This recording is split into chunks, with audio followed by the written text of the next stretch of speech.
Beyond Our Borders is brought to you by the Bank of Guam and KFC. Happy day, everyone. Nestor Licanto here with another edition of Beyond Our Borders, and I'm pleased to introduce to you the chairman of the prestigious Philippine Retailers Association, Mr. Paul Santos. Thank you for joining us, sir. Thank you, Nestor, for the invitation, and a pleasant day to everyone out there in Guam. Yeah, let's just start by explaining a little bit about the history and development of the PRA. How did it all get started? Yes, the PRA first started in 1976, but then it wasn't called the PRA. It was called the Chamber of Philippine Department Stores and Retailers. At the time, when this organization was organized, it was meant to protect the interest of department stores in the Philippines. Sometime later, I think it was in 1991, I think, the membership of the association was expanded to include other retailers like boutiques, apparel stores, supermarkets, and such like. So the name was changed from Chamber of Philippine Department Stores and Retailers to Philippine Retailers Association. So yeah, it's been a fruitful. How long have you been around? Like 40 years or more? Yeah, and we hope to be around for at least as long a time as that. And your membership includes the big guys, the SMs, the Ayala Malls, and the Robinsons, as well as the micro businesses and the mid-sized businesses. Well, that's right. Our membership profile tends to swing from the big Philippine retailers, like what you mentioned, to medium-scale retailers. So we have a lot of representation in most of the retail subsectors in the Philippines. We've got apparel stores, we've got sporting goods, we've got appliances, we've got services. So our membership runs the whole spectrum of the Philippine retail industry. Yeah, and most would consider the Philippines to be a consumer economy. Mean to say that it's driven primarily by domestic consumption. Can you explain how important the retail industry is to the Philippine economy? Because in terms of consumer spending, consumer spending takes about quite a big of a chunk of GDP. It's a percentage of GDP. It's quite big. Around that, the last information I read was spending in all its forms takes about, I'd say about 60% of GDP, so it's quite big. So that's why it's called a consumer-led economy, because of how a big chunk of the industry is. So, Attorney Santos, most would consider the Philippines to be a consumer economy. In other words, it's driven primarily by domestic consumption. Can you elaborate on how important the retail industry is to your country's economy? Yes, consumer spending in all its forms takes up quite a bit of a chunk of GDP. One study says that spending in all its forms takes up about 60% of the Philippines' gross domestic product. So that's the reason why people describe the Philippines as a consumer-led economy, because it literally takes up a majority of the economic activity in the country. So that's why it's called that. Yeah, and as it has been with most countries in the world, the retail industry has taken a hit as a result of the pandemic. Can you describe the impact of the COVID-19 on your country's retail industries? Well, in many ways, COVID-19 has hit the retailing industry in different ways. For the most part, a lot of our members, a lot of retailers, PRA members have taken it really bad, mainly because people can't go out.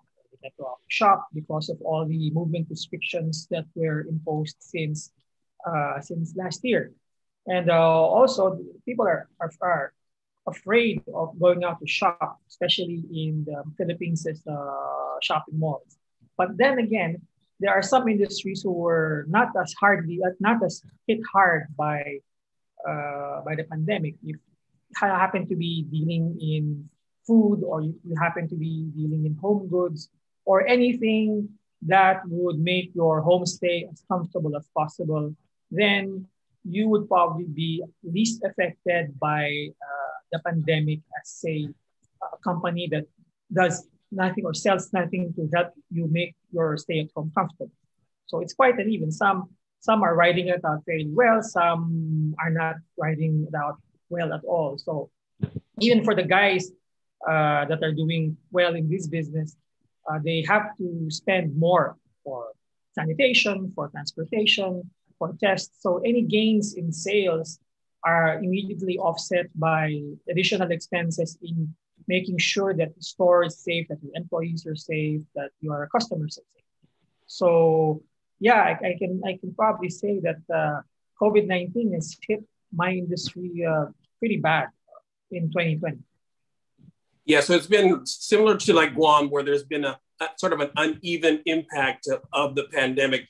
For example, like a supermarket which sells essential food items has fared fairly well compared to some store that might sell luxury goods, for example. And I imagine that's pretty much what the case is of the Philippines, as you explained.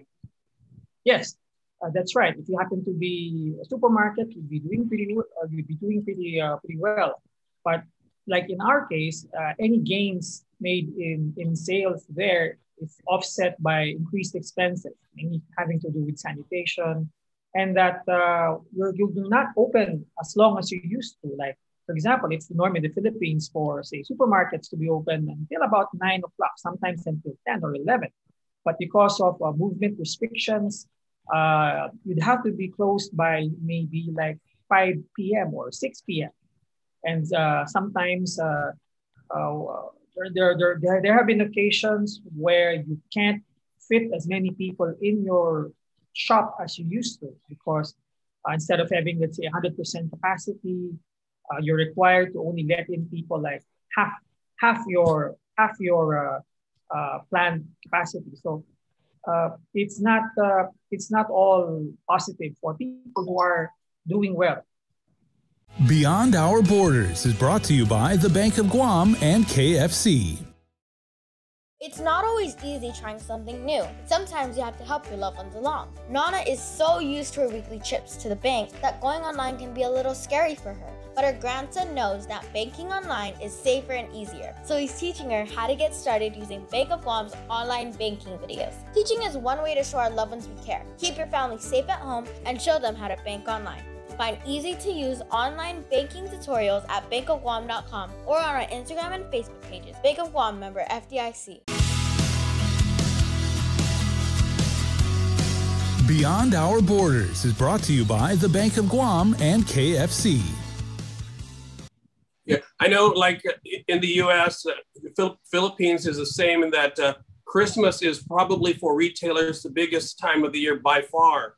Can you give us an insight into how the Philippine retail industry fared during this past holiday season? Right. Anecdotal evidence would suggest that when you compared our 2020 Christmas business to the previous year, some say that their business dropped from anywhere between 20 to 50%. It's really that I think people are really scared to go out into the crowds. Plus, there are quite a number of people who lost their jobs during the pandemic. And you also have some people moving away from shopping in store to shopping online. In terms of their business, I think the pandemic gave online businesses a boost by forcing people who may have been reluctant to shop online prior to try it out, if by necessity, if anything else. Yeah. Do you have any idea how much of that shift has gone towards online? Hard to say. But suffice it to say that nowadays, when you look at customer attitudes, especially if you monitor social media, all you can hear are people going to buy goods online for the first time, and they seem to be very happy with it. And in some instances where you have people who used to be reluctant to shop online, like for example, they have no confidence in the way they pay using a credit card or a debit card. Now you see them trying it out again, more by necessity than anything else. Yeah, there's been a little bit of discussion recently about imposing a value-added tax, a VAT, to online sales. Can you explain a little bit about that? Right. At the present, if you buy goods online and the source of the goods happens to be overseas, Philippine law says that if the value of your goods coming in from abroad does not exceed 10,000 pesos, so that's just a little more than $200, your goods won't be inspected for customs duties and value-added tax. So basically, you get to import your goods duty-free. However, if you buy from a domestic seller, yes, that purchase would be subject to value-added tax. That rule, like mentioned earlier, about the 10,000 peso exemption or the threshold, this was imposed by a law way back in 2016. I think it was not meant to favor online shopping at the time. I think they wanted to address the question of Filipinos coming into the Philippines, coming in from overseas with goods as gifts for their loved ones or for their own personal consumption. So that figure was set. Prior to that, the tax-free figure was set at actually 10 pesos way back in 1978. So in 2016, that was seen as a reform to this prior law. But again, the law of unintended consequences made itself appear, and now you have online commerce, people doing it from abroad, taking advantage of this privilege of being able to sell goods to the Philippines tax and duty-free to that limit of the 10,000 pesos. Yeah, and how has that actually been formally addressed by the Congress, or is it still kind of in the debate stage? Well, there have been bills. There are bills pending in the Congress to impose at least the value-added tax on these sorts of imports, but still it's pending. Apart from that, the law itself that gives the 10,000 peso tax and duty-free exemption, it empowers the government to adjust these rates once every 2 years. So I think now the government, if it wants to, they can adjust these rates as they want, but I have yet to see any action on their part to do that. Do you envision a day in the future where online sales will sort of replace the brick and mortar store as the dominant, or is the nature of Filipinos, because there's so much involved in going to the mall, right? What is the mindset of the Filipino consumer? I think online retailing will complement in-store retailing. I think it's a cultural thing because in the Philippines, people like to shop, and they like going to shopping malls for a couple of things. First, in the Philippines, the shopping mall has taken on the default status of a public space. There aren't that many parks in the Philippines, not many public spaces where people can spend their free time. So in that role, the Philippine Shopping Center has stepped in. And I think for a lot of Filipinos, they miss that aspect of shopping. So once these restrictions are relaxed and once we get back to a sense of normalcy, I think people will still flock to shopping centers, mainly to relax and to shop. Shopping has always been a tactile activity. It's always been something that people do for their leisure, something that, to date, something that's not yet possible with online shopping. Online shopping is very convenient.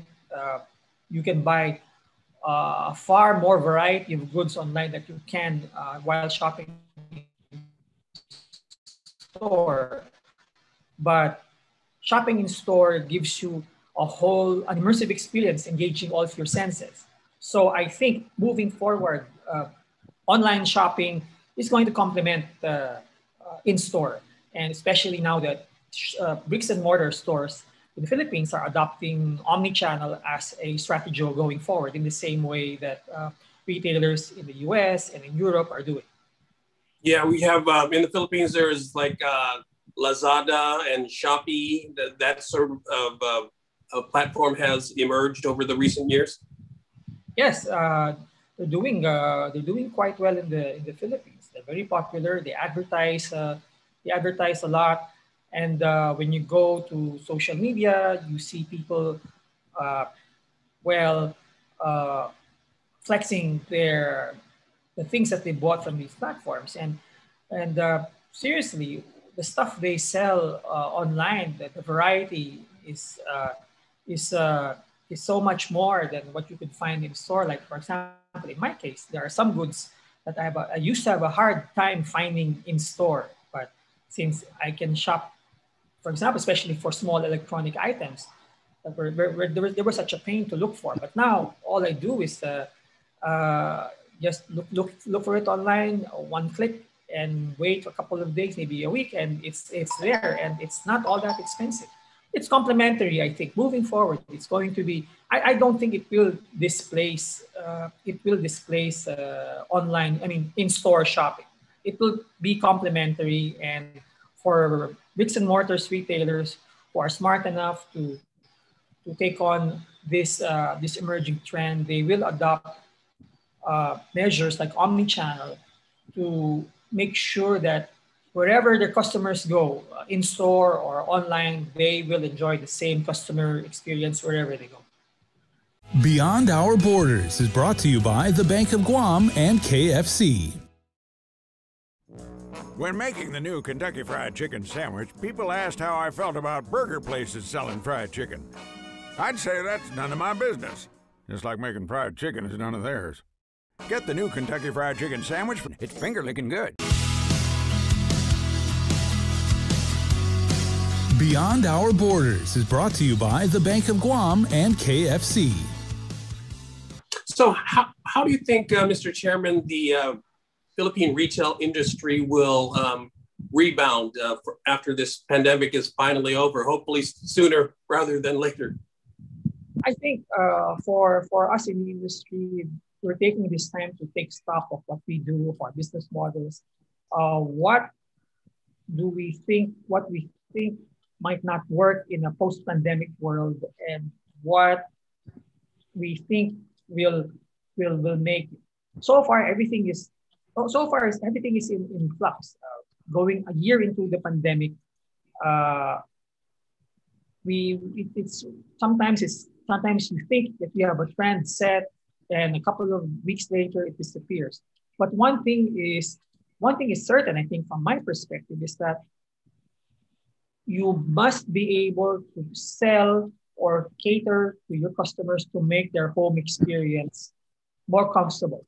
You don't have to be in food retailing, you don't have to be in furniture or appliances or sporting goods or whatever. What's important is you must be able to sell yourself, but to promote yourself as providing goods and services to your customers to make their home stay as comfortable as possible, because that's what's happened. People have retreated to their homes. People just go out just to buy the necessities, right? Especially in a kind of lockdown like ours, which has been quite extensive, right? So what customers are looking for is making themselves as comfortable where they are right now. And at the same time, when they venture out into the world to do their shopping or to do their work, you should be able to sell them things that makes them safe on their forays out there. So a retailer, at least in the short to medium term, should be able to cater to these needs. Apart from that, I think a lot of retailers are being forced to become more flexible, in the sense that going from complementing your in-store business to online. that was a wake-up call. Prior to the pandemic, we had retailers who were still at this stage that were still wishy-washy about moving at least part of their business online. Now, this has forced everybody to do that. And probably last is streamline their operations, like moving whatever back office work you have to the cloud, right? Being less reliant on having your workers report in the office. But store retailing, of course, is you can't do that. I mean, there has to be people in the store to sell it, to sell. So what's going to happen is you're going to probably concentrate, eliminate a lot of your back office work to online or from work from home, and focus on your store people, making sure that they're more efficient in this post-pandemic world as opposed to what happened prior. Yeah.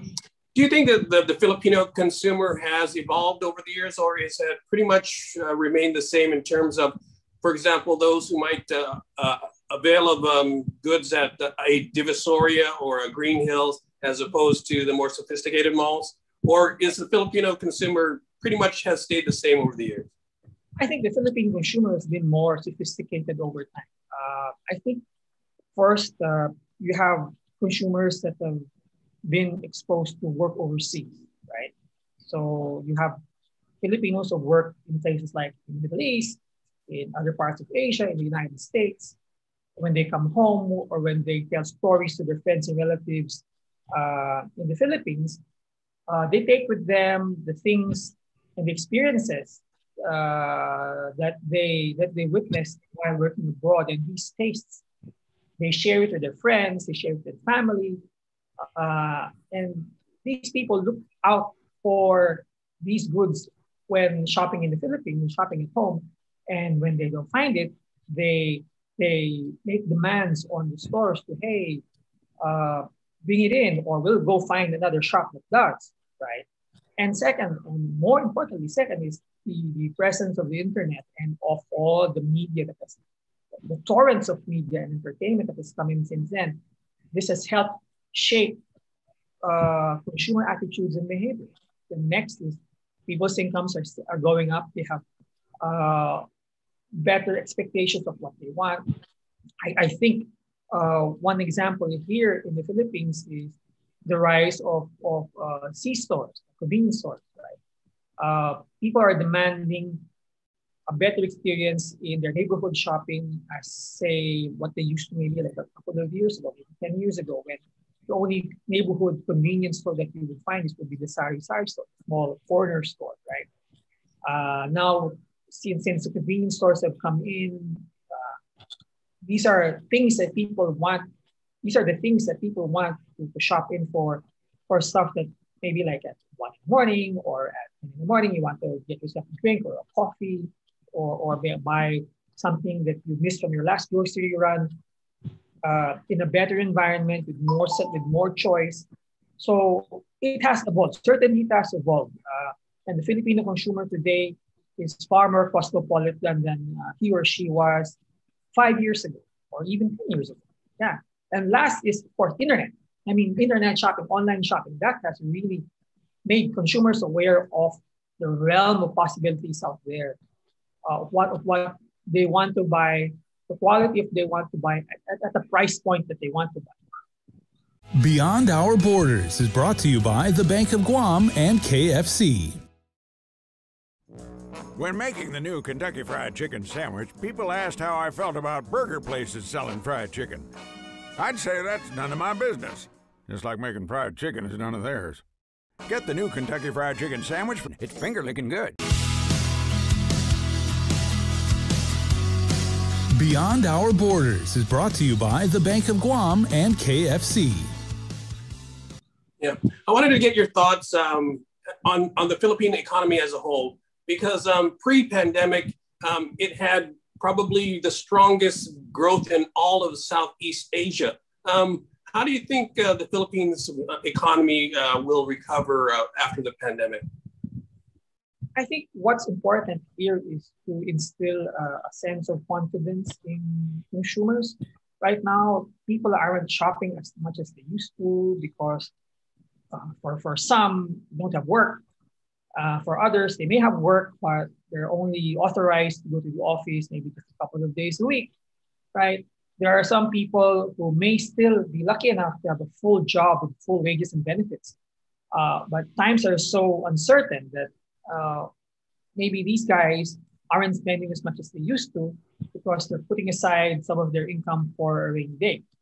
So moving forward, what's important is, I think on a broad front, to instill confidence back into the consumer. Among other things, if everybody can get vaccinated, that would be great. Once people see that the disease or the pandemic is receding, and maybe I think one other way to instill confidence is for government to be more generous in giving out cash assistance to consumers. People just don't have money in their pockets or are unwilling to let out money in their pockets right now. If you put money in their pockets, whether it is from wages from work or from cash aid from the government, that would go along in that restore spending in the economy. The economy doesn't have a lot of cash circulating right now. So if you have money in the pockets of consumers, that would be great. And to do that, I think we need to restore that confidence back into the consumers. And as I mentioned, people need to get vaccinated. And when people see that this is working, then I think you're going to see a revival in the economy, like what has happened elsewhere, where, for example, back in the States, you see people being vaccinated and you're seeing this confidence return. You see that in Europe as well. Like, for example, I remember reading a report in the UK when they relaxed their restrictions. And I think that's also partly because they started to inoculate people with the vaccine. The lines going into the physical stores have been astounding. So finally, do you think it will be a prolonged recovery period, or do you think the Philippines will be able to get back to where it was pre-pandemic fairly quickly? I think it will take a while. The prognosis by a lot of institutions say that the Philippines is fairly worse off compared to its neighbors. So we do have our work cut out for us. But I'm confident that we should be able to rebound back to at least somewhere near pre-pandemic levels within the next couple of years, maybe 2-3 years, I don't know. But I'm confident that once this confidence is regained, I think we're going to see a rebound in spending, at least in my industry. As I saw elsewhere in the world, once restrictions have been eased, and when people have been vaccinated to a certain extent, you're going to see a lot of pent-up spending. People that had to keep money aside for healthcare or just for for a rainy day. Once they see that the coast is clear, you see them spend. And for example, we're seeing people that are promising that once the pandemic is over, we're going to shop, we're going to travel, we're going to eat out again. So this pent-up spending is there. Once this confidence is restored, which I hope would come in the next 2 years, then you would see people spend again. I hope in the way that they used to, but that's quite a bit of an expectation. For as long as they start spending, I think I'd be happy with that. Right. All right. Attorney Paul Santos, the chairman of the Philippine Retailers Association. Thank you so much, sir, for your insight. Thank you, Nestor, and have a wonderful day. All right. I'm Nestor Licanto. Thanks for watching, everyone. Till next time, we'll see you on Beyond Our Borders.